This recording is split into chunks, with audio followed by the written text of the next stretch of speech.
Welcome to Beyond the Brink, a podcast where we share inspiring stories of how to go beyond with your host, Marianne Brink.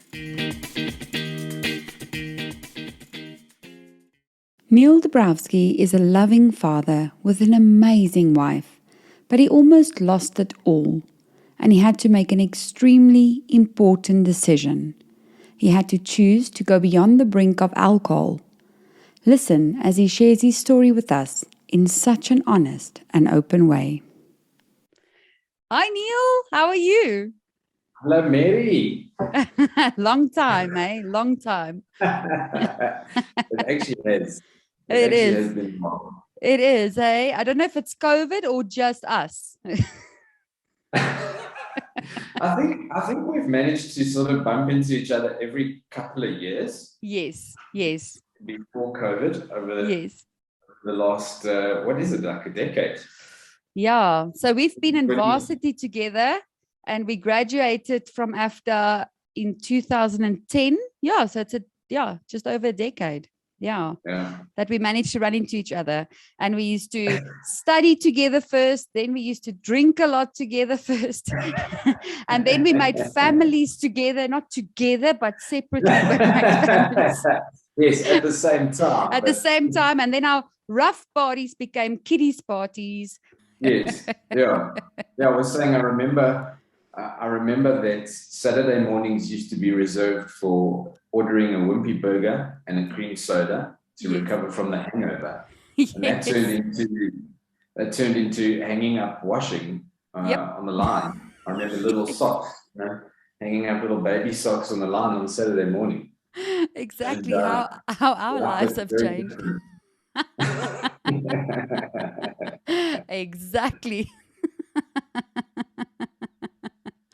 And then I approached you and I said, Niel, from varsity days of roughness and wildness and our drinking days and our family days and us now becoming normal parents like we would like to think we are. I know you have a story. Yes, I'm afraid so. You're afraid so.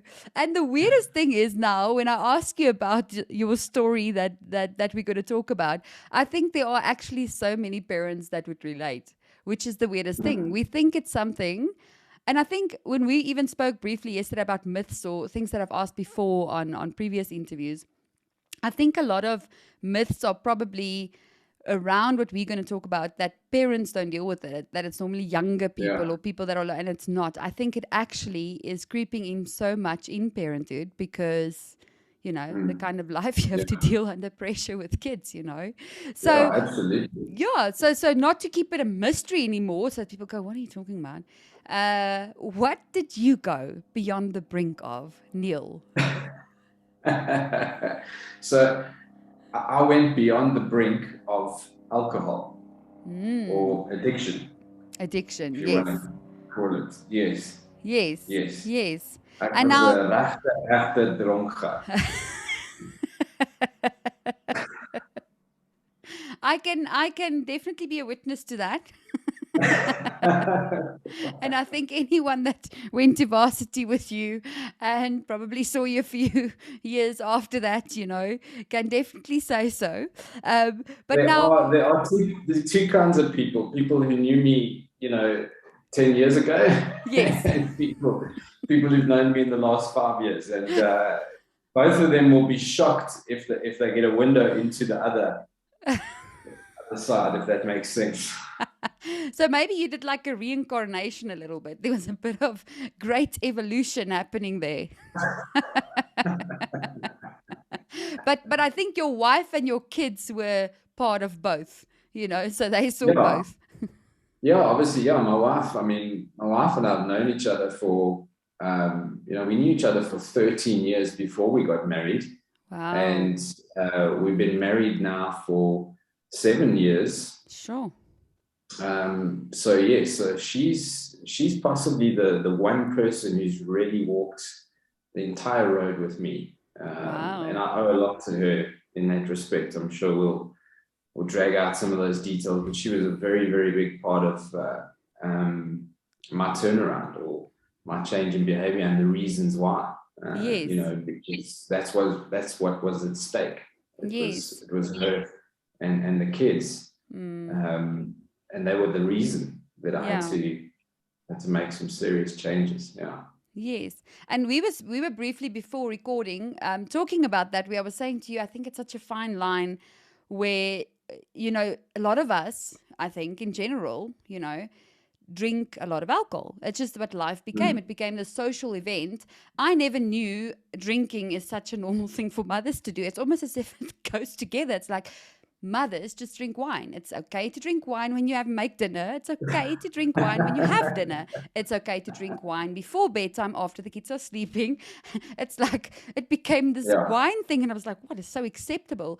But for me, the Yeah. lines could easily personally become quite blurred, where I Yeah. at one point thought, but at what point is it not healthy? At what point is it dysfunctional? At what point is it alcoholism, that you actually can say that is the problem? So for you specifically, and I'm curious myself, even though I've known you for so long and I've known, kind of the journey you've been on, and you've been at Bry's after you've quit alcohol and drinking your non-alcoholic beer, and we've had these discussions. I don't think at a braai I now investigated everything so much. It's not the kind of discussions you have, like, Niel, tell me about your on the brink. Yeah, it's not exactly bra conversation. Yeah. No, so I was like, I have to interview Niel also because I want to know, right? Because I think a lot of people are struggling with that, when to know, and to try and Google, am I an alcoholic or not? It's such a fine line. I don't think you ever really know what is alcoholism as such. Well, how do you define it, So for you, what was that on the brink moment or moments? Because as far as I understand from you, it's been a few years coming along of thinking you might be an alcoholic, thinking it might be a problem, but then no, it's not. So what was that? Tell us a bit about that, like what was that journey of realizing, okay, enough? Yeah. So I think, there's so much misconception around alcohol, around the term alcoholic, alcoholism, addiction. There's labels, there's and what are the rules, and I think it creeps into life so slowly, without you noticing. It becomes a pattern of behavior over a long period of time. Obviously, for me, and probably like many, it introduces itself in your teenage years. There's a thrill and an attraction and a cool, and there's a competitive thing about guys, about how much you can handle, and can you handle your booze, and the personas that go along with that. And then, you grow up, life changes, and alcohol comes with, and it creeps its way in until you don't really know, until you sit and have a hard think and add up some numbers about how often you're drinking, how much you're drinking, when you're drinking, because it's such an acceptable thing in society. It's like you say, it's at the dinner table, it's at a lunch, it's at a business meeting, it's when you're playing golf, it's in every avenue of life. And I think only on the very other side of it did I, when I had a couple of hard moments of reflection, actually realize how bad it had gotten to in my life. Obviously teenage years and early 20s is a blur, and university and partying. And then, I got married, which was wonderful, but it came with too. It came followed with again. Came with. I had 3 older brothers, and my wedding actually turned into a bit of a disaster for my wife. Oh wow! Because of alcohol. Yes, because I got so trashed. Oh wow! In the late Wrong stage day. of my and my wedding suit, I actually gave it away a couple of years ago because it was stained with Jägermeister. Oh wow! You went all the way, not just champagne or a few tequilas here and there. Let's just gooi Jägermeister and just smell like that on my honeymoon night. It's going to be very good for foreplay. Yes, no, listen, you laugh, but it was a major a major hurt in our marriage. And I can imagine, because that's how it started, isn't it? I can imagine. I mean, being married myself and how much you value that wedding day. I think, especially for a woman, I think we make mm, maybe a bigger deal out of it than a man. And you mm, kind of remember that day, all of it. So yeah, I can imagine that is how it started. And that is quite something to now start with. yeah, but that was a process, and Mm, healing from that. mm, And it took a while for my wife to actually open up to me about what that meant for her. mm. And then having to forgive me Yes, about that afterwards. yes. And it took a while for me to admit how bad it actually was, Mm, as opposed to sweeping it under the rug with the general excuses, and it's mm, okay, because we because do that. it Yeah. wasn't okay. Mm, And anyway, and then you have kids, yeah. and your priorities change. And Yes. arguably, my wife and I did a lot of partying and a lot of drinking together before we got married. Yes. Yeah, When we you had were our great first. fun together. I remember that. I'm so glad I got I got to experience a bit of that before. Yeah, we You know, even we it even was fun had at the times. drunken names. It was Leroy and Shanae. Yes. That was, Yes, it was great fun. High yeah. maintenance at times, but great fun. I'm sorry. No, no. Still more fun, I think. But Yeah, I prefer the new Neil. I think so they are. So they are. Yeah. Sure. So then No, obviously the with going benefit. into marriage, you obviously drank together and you were social together. So again, it's easy to then still carry on with that lifestyle, isn't it? Because it's acceptable and your wife also is social and your Yeah, yeah. friends are At the social. time, nothing really changed in that regard.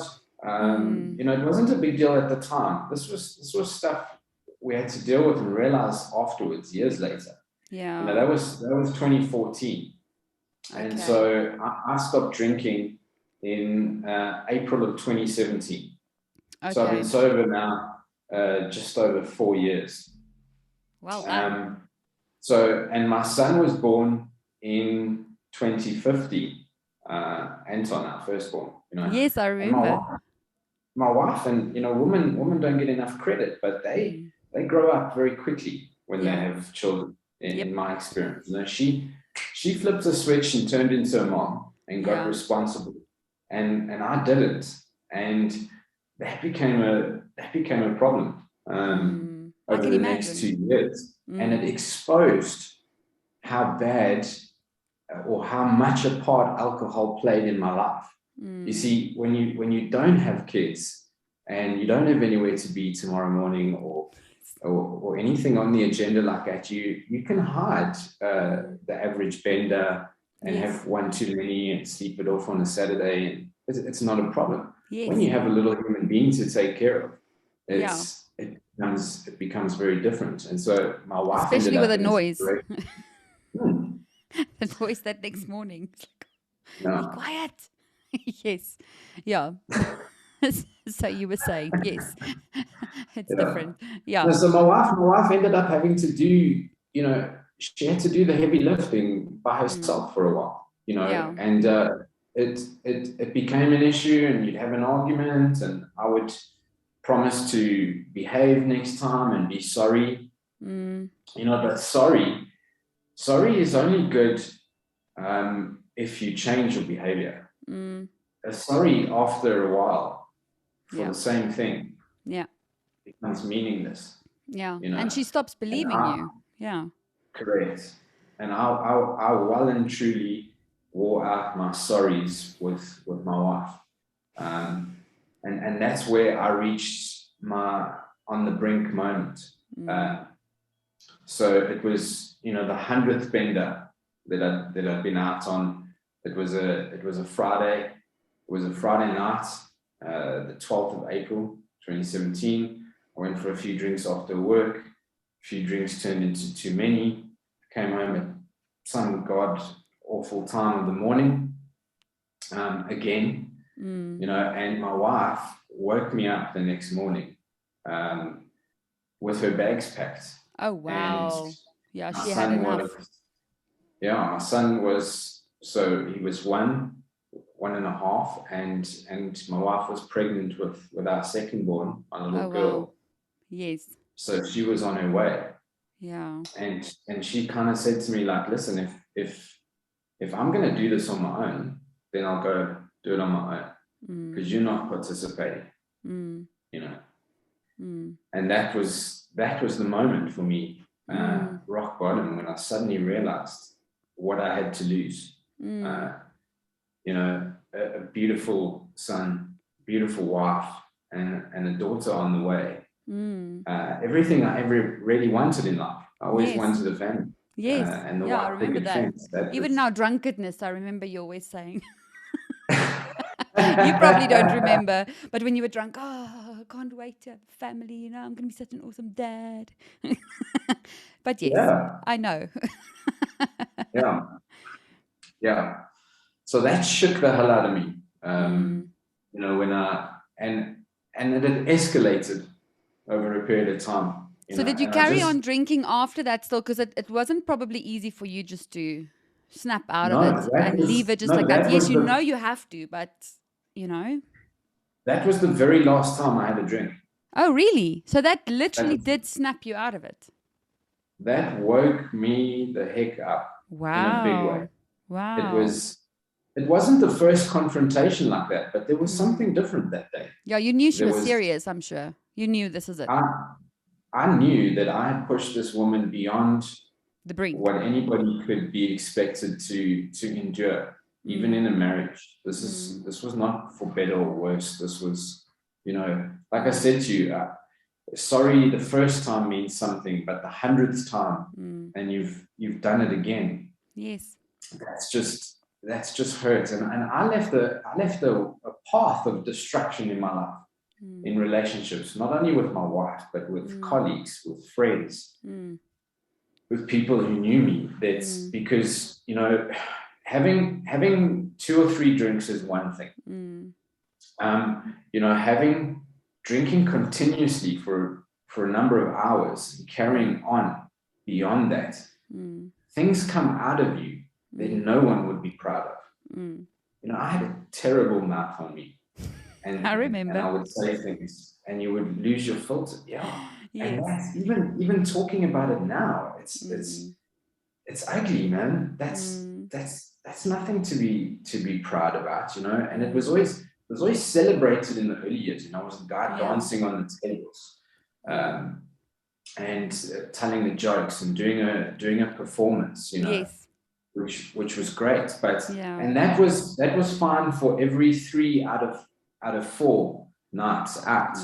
But that fourth one, when I went that step too far, when I didn't have a handbrake, and the ugly came out, you say things you can't take back.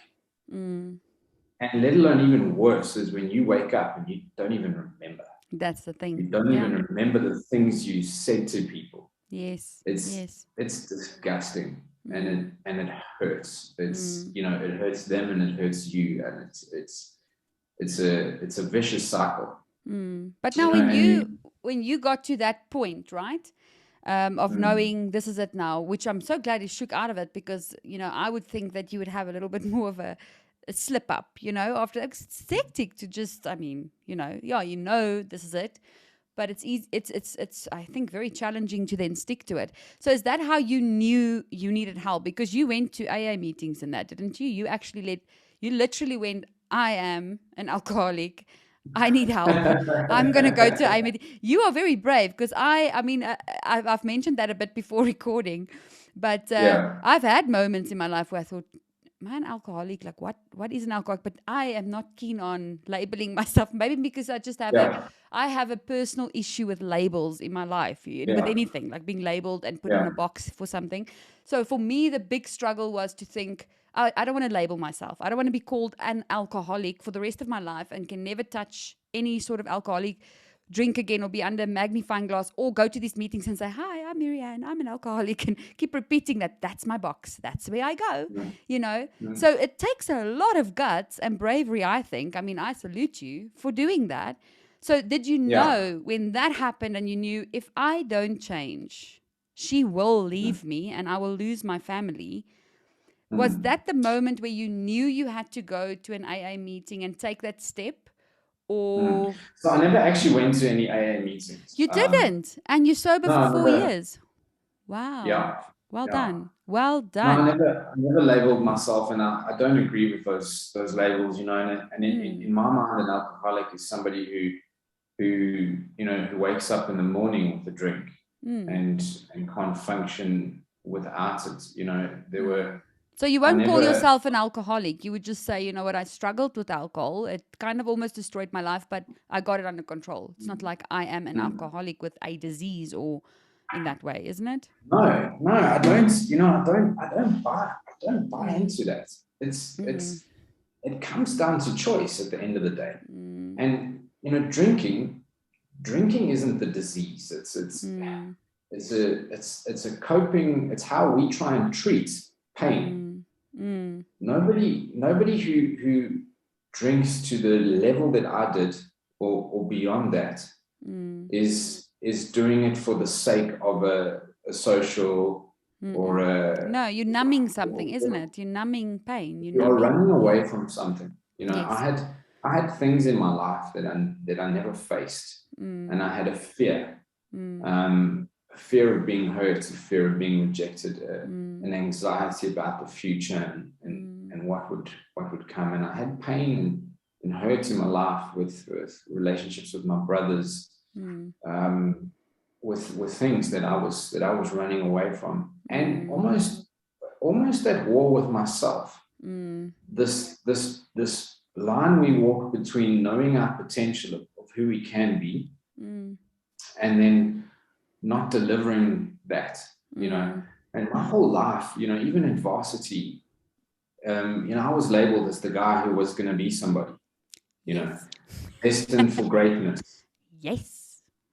and that cast a big shadow. There was a big shadow Mm. over me Mm. from my brothers, from other people's, from their expectations. Now, that's not their fault, but Mm. I took that on and internalized that Mm. in a way that was not healthy, and that just got worse as my responsibilities in life grew. Mm. Yeah, because Where you knew that dream was now kind of getting further and further away, or that expectation, I mean, was yeah, getting. I never became the A-list actor. I Don't worry, me never. too. But I Yeah, don't my think people degree. expected it We of were me. talking. We were talking about that. My Bachelor of Arts in Live Performance is stuck in bubble wrap in the garage somewhere, Yes, and I'm an yes. insurance broker. Yes. Yes, that's important to mention. BA degree in life performance, but selling insurance. Yeah, I always you know. say, I perform in a boardroom now instead of Yes. on a stage. Exactly, and you're doing very well. So,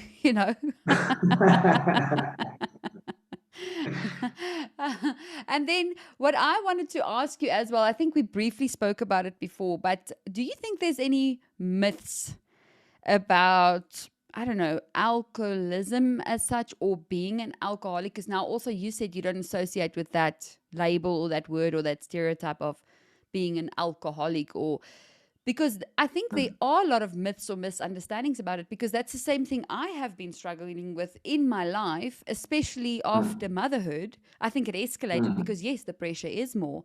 And, it becomes more acceptable to have wine at every kiddies party and champagne and like when you cook and when it's like peak time. I don't know if you call it peak time in your house too, but when there's a time Witching in it the off. afternoon where the Yeah. kids are just, I don't know, it's peak time and you need to cook and you need to get, they need to bath, and it's like everything is just escalated. And that's when I usually used to pour wine and go, that's the time, I'm going to lose it. Let me just simmer down. And I think then for you to decide, I think that myth of thinking, oh, I don't have a problem, or no, it is so acceptable, or what do you think? What are the main kind of myths about alcohol or misunderstandings or dangers, or that you would say now after the journey that you've walked of being sober for 4 years and actually doing it without going to AA meetings and those kind of things, or labeling yourself? I think it's important for me to say, my story with alcohol is not everybody's story. You know, and there are many people I know that don't have an issue, you know, having a few drinks around the bar, pouring a glass of wine in the evening as a mother. There's nothing wrong with that. There's absolutely nothing wrong with that. You know, my behavior was different. It was that ugly that came out every couple of times. It was there's a bunch of excuses people throw out, like it's not so bad. Everyone's drinking. I work hard. Why shouldn't I be allowed to enjoy myself? Yes. You know. Yes. But it develops, and that's how it creeps in slowly. This is the thing, because people don't sit and evaluate it. You know, you sweep over it and you get onto autopilot. Yes. You know, it got to the point, and this was the big thing from my wife's perspective. It got to a point where if I said, I'm going to be home at 8, she didn't know if she could believe me. Oh, wow. Yeah, and that's big when you raise a family. I mean, being a wife, but it is big. Yeah. Yeah, so she couldn't believe you when you said you would be home at 8. So it became like, and I mean, trust is a huge thing of a marriage, not just trusting that your husband will be faithful and not cheat on you and those typical obvious things, but trusting that they'll do what they say, especially if you need their support with kids, you know. But, you know, I think that's the most basic, that's one of the most trivial things in life. If you say you're going to be somewhere at that time, if you can't hold true to that, then can you be trusted with anything bigger? Yeah. I'm big on that. You know, so and that's what alcohol does to people. It's, you know, you I'm just gonna have a drink. Yeah, it's never just and 8. You look at your watch. You notice when you notice again what time it is. It's 3 hours later and 40 brandies later. And you keep going still. That's the danger. Now, I have a lot of respect for people who have a handbrake. They have the ability to stop mid-party, say, guys, I'm going home. I was not that person. I know. And I think that's why we partied well together when we did party, you know. We didn't see each other all the time, but when we did, you know, it's like the kiddie party would start in the morning and we would kind of like leave when it's dark. The alcohol's finished. So that's fine. So I also had a handbrake problem. I had to work on my handbrake myself. I wanted to develop a muscle in the handbrake. Like I couldn't do that either. Yeah. I hope that one day I will reach a point where I can have a couple of beers at the bar or share a bottle of wine with my wife over dinner. And I think that day will come. I'm just not there yet. You know, initially my goal was a year. Yes. You know, and then I made a year and I said, let me go for 2. 2 rolled into 3, and now I've just passed 4 years, and you know, my next goal in sight is 5, and I may decide to never drink again. But one of the things that I'm most proud about in my life is, you know, my daughter Emily, she turns 4 in September. You know, now I went 4 years sober in April. So I've been sober longer than she's been alive. Oh, that's amazing. She will never know a drunk dad. That's great. And that's the thing that motivates me, because, you know, if I look back in my life, the people that I look to for an example allowed alcohol to be okay. They opened the door for it in. You know, not my dad. As you know, but other men in my life that I looked up to opened that door. And I think that's the biggest thing responsibility we have as parents, is we are responsible for the people they become. Yeah, true, because they want to be like us. Yeah. You know, it's a biblical principle. Raise your children in the ways of the Lord, and when they're older, they won't depart from it. Yes. Like, thankfully, at some point in my life, I had that foundation to go back on. And that's something I leaned on in my journey, in my faith, and rediscovering that. But I had to learn how to be again, how to, you know, go through life without a glass in my hand. That was an incredibly difficult task. And then to not project your story onto everybody else. Yeah. When you have an issue with alcohol, that doesn't mean everybody has an issue with alcohol. And you Yes. throw out these labels. Yeah. I go all the time, and I think the last time we saw each other a couple of years ago was at your house, Yes. and there was plenty of booze around, Plenty. and I did me. But I Yes. don't need to sit and make you feel bad about having a glass of wine because I've made a drastic change because it was called for me, and it may not be for you. Mm. But I agree Does that with you. make I mean, sense? it's with my journey as well of just, and it's not even slightly like yours. I mean, I know you were like way better at it than me. I don't know if you can call it better, but you know what I'm saying. Your handbrake was much looser than mine. But I also got to a point, anybody that's been following on Facebook, that from November last year, I've also basically cut out alcohol, but Yeah, I not. saw that. Yes, but not completely to the sense of no alcohol at all. But initially, I did no alcohol at all. And I wanted to test myself, especially having friends. And I mean, it was difficult because now it's COVID. So, in a way, it made it easy because you don't normally have social stuff now as much. The temptation's less. But, I mean, I still have my sister in law who I love to drink wine with. I mean, you've met her a few times. So, I on purpose, would spend time with her because at least we could now with COVID and those kind of things when it wasn't so hectic lockdown. Yeah. Because I wanted to see, can we actually be social with me drinking sparkling water in a wine glass and her drinking wine, and can we still have stuff in common? Would it be the same? I tested myself on purpose and put myself in And what did you situations learn? like That that. you can. I can. And I learned that Yeah. it doesn't make a difference. I'm still crazy actually, like I usually am, But yes, I agree with you that the ugly doesn't come out, because mine also got to a point that where frustration built up in my marriage and I didn't maybe voice it sometimes, or with my kids, but I didn't maybe voice it at times. When I then had too much alcohol, I would find that I would flip a switch with small things. Like if a door wouldn't open, I would almost break the door down, and my kids would stand there with eyes like this. And I'd go, "What are you doing?" But frustration would come out in small things. It would go from fun. And then when everybody leaves, my family would get the runt of it, of little frustrations that come out, because now I can let go. And that wasn't fair anymore. And that's where I went, okay, it's not to a point of I cannot control it, thank God, but I don't want this as part of my life anymore. And getting to a point then of putting kind of rules for myself there, saying, okay, I won't buy my own alcohol. We wouldn't have alcohol at our house the whole time, so it's just easily accessible, which is probably the same as when you lose weight and you don't tempt yourself with having chocolates and cake and stuff in the house the whole time, But if I go somewhere and there is draft beer, I would have one draft beer and that's it. After that, a coffee or something else. I don't need to have. I kind of had to make that switch in my mind of saying, you wouldn't drink like 12 cans of Coke. You wouldn't. I mean, we tell our kids only have one Coke, but here we are drinking 24 beers easily, And I had to make that switch of like, you're not thirsty and you don't feel like having a beer. You're drinking to get pissed. That's what you're doing.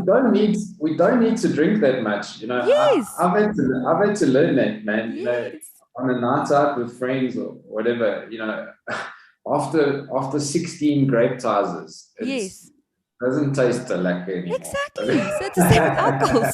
So I had to make that switch, and then it was so ridiculous for me. I was like, and then I could at least, wine I left for a while because that was my poison. Wine was my acceptable, classy drink, that every mother has. So, and that became a bottle a day, which is not, some people it's fine. But for me, it eventually didn't go so well anymore. But so I left wine a bit to the last an experiment, and I slipped up again with wine, let me not tell you, and it was with Zelna that I socialized. So that was a very, not that she was the bad influence, she was not at all, it was me, but it rolled so lekker, and it was like old times, and I was like, no, man. And it was that thing, when I went over that edge of the second glass again, it became, let's drink whatever bottles I still might have somewhere. But then it's catching yourself again. And then I went, no, I don't like this. This is why I stopped. I don't like this. And then having to again trust myself to say, okay, now again, when I have a Sunday lunch and there's nice wine and I want to have a glass of wine with Duane, I'm going to have one glass. That's it. After that, I Yeah. make coffee. I switch the kettle on as a reminder to say, you are now having that. Yeah. There's no need for Yeah. another glass. But yeah, it's tough, So I'm very proud of you that you did that. You know what I'd I've like, discovered? It's become easier lately. I think after the lockdown or whatever, but in the last year or two, sort of alternatives and non-alcoholic stuff has become readily available. So yes. And they taste the there's same. well, to a degree, We tell ourselves that. to a degree, but it helps you in a social setting if you don't Yes. want to. One of the greatest things I've discovered lately is that they do a de-alkalized red wine. Wow. So there's called the Lotus Savvy Red. You can get it at Woolies, Oh, Spar. There's a Darling Cellars de-alkalized. So they actually make it the same way they would red wine, and they yeah. spin it at really high speed and withdraw the alcohol. And Oh, I loved my red wine, and I missed that, yes. after Yeah. many years. So now I do that with my wife. Now Oh, I've got a bottle, nice. and I'll pour a glass at the bar, and Yes. it gives you that familiar aroma, and Yes. it But not the helps. And I mean, effects. that bottle is like 0.03% alcohol. Mm. And if you do your homework, and I did before I drank these things because I didn't want to ruin my streak Yes, and be exactly. Like dishonest. I think I'm doing good, but So, yes. so to give you some context, a ripe banana has got 0.4% alcohol in it. Oh, lovely. So, You just eat a lot of ripe bananas. So if they ever stop the sales of alcohol again, instead of them just making all this pineapple beer, they should just get a lot of ripe bananas. Neil has you now basically helped can't. everyone out there.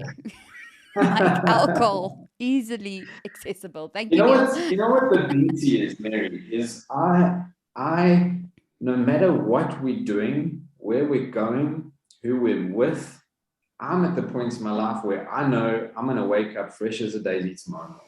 That's a nice feeling, eh? I Yeah. drive my friends. If we're going to the barnyard or whatever, I play Uber. And I know I'm getting the people I care about to and from where they're going safely. And I know nothing's going to come out of my mouth that I didn't approve. Yes. Yes. Does Yeah. Because just that, like you, does I that think make I also sense? have a big mouth sometimes, and alcohol just helped that along. And I didn't like that either. So now for me, I think the thing I enjoy the most about it is being conscious and present. So at all times in a Absolutely. conversation, when someone is going on about something, because also sometimes you'll find friends ranting and raving about negative stuff or things in their life. And now if you have alcohol, whatever, I can like be the stir even more because now you have alcohol. Like, yeah, no, man, you Alcohol must is tell them. fuel for that. Yes, That and negativity. yes, it doesn't help Yeah. anyone. It just makes it worse. But now I can find myself being aware and conscious, and if that happens, that I can switch it so that they feel better Yeah. when they leave instead of, So now you're talking about something very important, and this misconception, or well, not a misconception, but what are some of the things that go along with alcohol? In my worst days, I used to go to a particular watering hole, yes. and I would sit with the regulars, and I was a regular. You Wow. walk and sit Then down you and were drink better than it. me. I had no regular place, but yes. Yes. No, I had a regular spot at the grandstand. Wow. Wow. We'd sit around a bar with the same people day in, day out. And at a Wow. point in the night, the same stuff comes out. Yes. That stuff you had to complain about, that, oh, Mm. woe is me, I'm the victim. Yes. This happened to me. Da, da, da. And alcohol fuels that Yes. negativity and that wallowing in self-pity. And Yes. it's like a comfort. Yes. And then you wake up tomorrow hanging, regretting, with all of those things still there. Yes. And you run away from facing what you don't want to face in your life and these truths. And alcohol robs you of time. Yes. That is the biggest thing. If people had to add up a couple of the hours they've lost from alcohol and see what you can do with that time when you want to put it in an energy, put into something else. Yes. But Yes. there's a big thing as well, is who are you hanging around? Who are the people you surround yourself with, and are they adding value and encouraging and lifting each other up? Or do you go back to this place every time, And I'm fortunate to have some people around me in my life now, not very many. I had a great deal, many more people around me in the old days, but none with any real meaning or value to add. And now the people that I hang around with support me in what I do. Yes. And they're okay with it. And I don't make them feel bad about having a drink because I don't. And likewise, they never ever put pressure on me to have a drink. And that's something you face when if you make a choice like mine and you have to go through that journey. And I remember a couple of years ago, before COVID, I actually walked back into that pub, and one of my old buddies from back in the day, just he walked over with a tray of Jaegers, and he put it down in front of me, and I said, "Oh, thanks, man, but I don't drink anymore." Hey,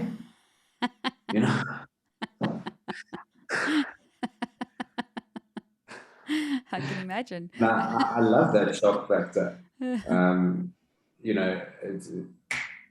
don't know. Yeah. Well, I'm glad you got beyond the brink of that. Seriously, I'm excited to see what comes more, because what I saw, which they now obviously saw in the photos as I did the introduction of the video, is that you send me some fat photos, as you call it. So a benefit of, which I don't think a lot of people realize, because I think another myth or misperception for me specifically, because I had in my youth, my parents never drank. They were also very Christian. We had never had alcohol in our house, no alcohol at social, nothing. But neighbors around us, for weird reasons, all had alcoholic fathers and mothers. And, so I kind of saw that from my neighbor friends that I used to go visit, and, but they were always very skinny, because I think they were so beyond that point of, like really drinking first thing in the morning, living on alcohol, basically full-blown alcoholic, kind of that state, not even eating, not remembering to eat, or but so you kind of think if someone has an alcohol issue, they're probably skinny or not looking so after themselves or being malnutrition. But even with me, for instance, and now looking at you, when you leave alcohol, it's weird how much weight you actually lose, because in a way you got your head straight, isn't it? For me, it was like when you drink too much, your inhibitions go, isn't it? And you start, like, I even started going into the kids' snacks, like, now I've got munchies. Start eating all the kids' snacks. You don't care what you eat or when you eat. You don't care. Yes, you don't look after yourself. You don't feel like going for exercise the next morning because you're recovering from a hangover. So I'm not going to the gym. I will not go run. Are you crazy? I'm going to sleep this off or try and take a few aspirins to get through the day. So, the whole switch from not drinking alcohol gets so many other things that's healthy and good for you into place, isn't it? That you then just overall become healthier. That was a huge part of it for me. And it's, it was... when I made the change, and I did it quite drastically, I walked back into the gym as well. I started at a CrossFit box, and friends that I'd known and done years before. And I weighed 109 kilos. Wow. In that fat photo. Wow, it's very strong. So I actually started the gym, funny enough, in January of that year. I was in a place where I knew I wanted to make change, and that was one of my justifications, and trying to show the wife that I'm going to behave better. And it took 3 or 4 months later, and then one more big bender before I really cut the booze. And then you have to replace old habits. You have to find a place to put in your energy, to take out your frustration, to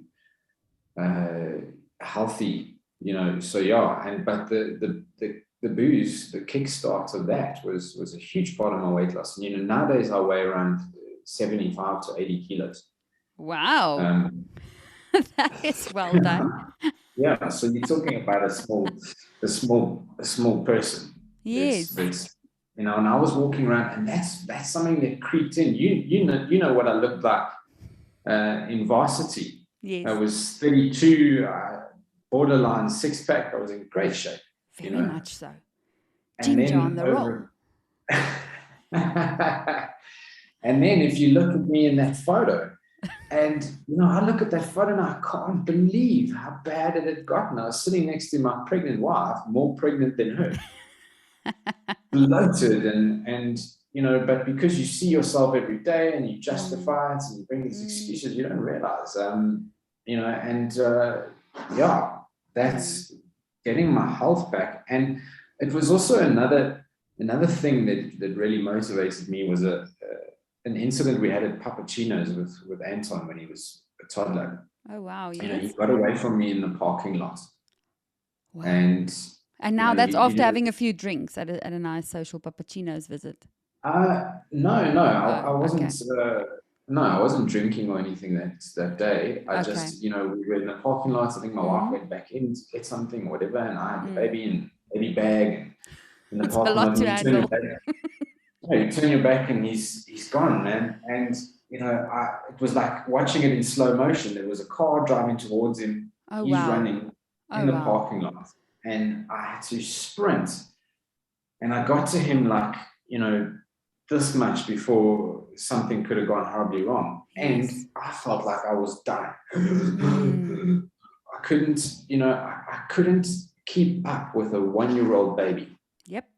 And that was also, a moment of realization for me, like, man, what am I doing? Is this the kind of dad that I want to be, and now I can pick up both my kids on my shoulder and squat with them. Good. They do not run me. They do not run me around, which is amazing. The benefits that come with taking control of that are just enormous. And something that you have to keep striving towards, even now in the last times with what we've all been going through in the world and as a country, in South Africa particularly, the stress and the anxiety and the worrying about the future and the what next, and facing your day after doing a bit of exercise is a very different scenario to facing your day with a hangover. Definitely. I don't think people know just quite how good that can be, making that switch and the difference that you're gonna feel. And it's a huge part of it. And I was so proud to I followed your little journey, and you inspired me because remember also I lost the plot last year. We hit the lockdown. I was doing a little bit of exercise at home, and then it didn't work, and I got lazy, and I started eating, and my wife lost her business. Oh, wow. We under huge pressure, and so these old things creep back in magnificently, and I'm very proud that I stayed sober. I've never gone back to that place because I know what comes from there. Oh, yes. And I'm not interested in that. But I did let go of my eating. I let go of the exercise. I did a bit of damage. And I think we can all be a bit kind to ourselves through the last year. Oh, definitely. But you got to pick it back up. And that's the that quote I sent you from. Yes, because I was just thinking now of your quote, and I thought, I loved the quotes that you sent me. It's the continuous effort, not strength or intelligence, is the key to unlocking our potential. That's Winston Churchill. And then my one of my all-time favorites is the one I sent you before that, which is Maya Angelou. Yes. You may encounter many defeats, but you must not be defeated. Yes. And man, those are words to live by. We are complex human beings, and we get it wrong, and we make mistakes, and you blow it, and you slip up. But it's picking yourself back up. It's that Rocky speech. It's realizing that the sun will rise tomorrow, and day one of any journey of tackling any challenge in life is difficult. And there's a scripture in Galatians that says, "Do not become weary in doing good, for at the proper time you will reap a harvest." And that's I think the biggest thing for anyone who's starting to take an action like this, whether it's cutting back or stopping it or wanting to address how big a role alcohol plays in your life, is being future-minded and realizing that small little efforts each day add up to something, you know. And I've had Yes. conversations with guys before, guys who've known me in the past, and said to me, how did you do it? You know, and for me, I had the most powerful why. You know, Find Your Why. There's an amazing book by Simon Sinek called Start With Why. And my why was my wife, was my kids, was my future, and it still is. It's still my why today. It's why do you get up? Why do you do what you do? You know, you got two little boys you're rearing into men there. Yeah. And that's your legacy. That's what you're going to be remembered for. You know, my drunken stories are beginning to fade, which is great. They're becoming old hat. You know, anybody, and in the beginning, and when I was in it, that's another thing that really pissed me off. And you know, people point a finger at you. You point out something they've done wrong, and they point it back at you because of your own behavior. I had no currency with anybody.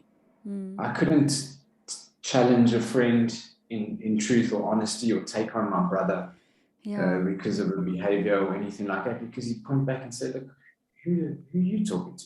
Look at you, you know. But I had to slowly gain my reputation back. You know, it took a year or 2 years for my wife to forgive me and to say to me, actually, you know what, now I know when you say you're going to be somewhere that you're going to be somewhere, you know. And I think it's so beautiful to that memory of the wedding when I got so drunk, you know, turned into, and this is the beautiful thing about life, is even when you mess up, you can fight on tomorrow. You can make that continuous effort and get somewhere else. Because if we fast forward to our 5th wedding anniversary, we sort of re-exchanged our vows with my pastor Greg, just in his home, just the 3 of us. Nice. And we ironed out some of these things, and we made a new memory. Good. We made a new memory of where we're at today and where we're going. And that's the beautiful thing about encountering defeat but not being defeated. Finding your why, finding your reason, and changing. You know, if you're unhappy with something in your life, it's very much in your control to do something about it. Yeah. Whatever the problem is. Yes. Yeah, and what I'm hearing basically for you, as I think we'll close this off, because I think we've gotten a good deal of your inspirational story, and I'm so glad that you shared that with me. But I think how that almost came to close for me is, like, you started with the wedding day. That was a disaster, and that was already, you know, alcohol stirring all that up, and how it ended 5 years later with the anniversary, renewing your vows and making a beautiful memory. For me, it almost gets to the point of, you know, your past doesn't matter. What you did in your past doesn't matter. It doesn't identify you as who you are. It is not your identity. It doesn't define your future. It doesn't define your present. What matters is now. The choices you make now. What you're going to do with the now. You know, the present. Because that will determine your future. You know, and you can't even worry about the future yet, because you don't know what's going to happen. Anything can happen, you know. I mean, look at the pandemic.